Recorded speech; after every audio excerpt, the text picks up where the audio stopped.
Gəlin biz də kənardan baxaq. Nə politoloq, nə siyasi şərhçi, nə aparıcı.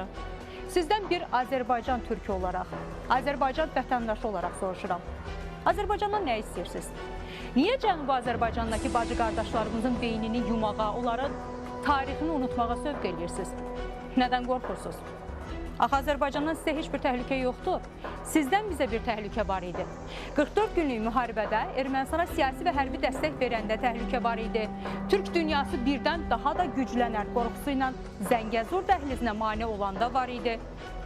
Maliyyələşdirib biz tərəfə göndərdiyiniz bir neçə şəxsin teokratik şəriət dövləti qurmağı planlaşdıranda sizdən bizə təhlükə var idi.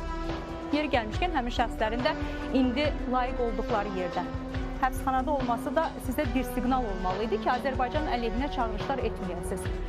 Ermənistanın 30 il ərzində işğalda saxladığı Azərbaycan torpaqlarına Tehranın tırlarla göndərdiyi silahlar, yanacaq və raket hissələri hardan gəlirdi? Nə üçün İranın səsi Bərdənin, Gəncənin, Tərtərin mülki əhalisi bombalananda çıxmadı?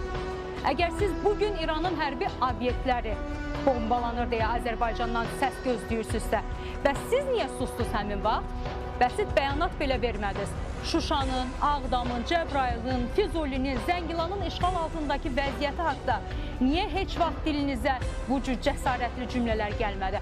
Axı siz də müsəlmansınız və ermənilərin tövləyə çevirdikləri məscidlər sizin üçün də Allahın evidir. Bəs niyə etiraz eləmədiniz?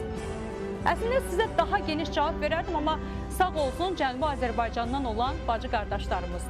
Onlar sizin cavabınızı çox yaxşı verdilər.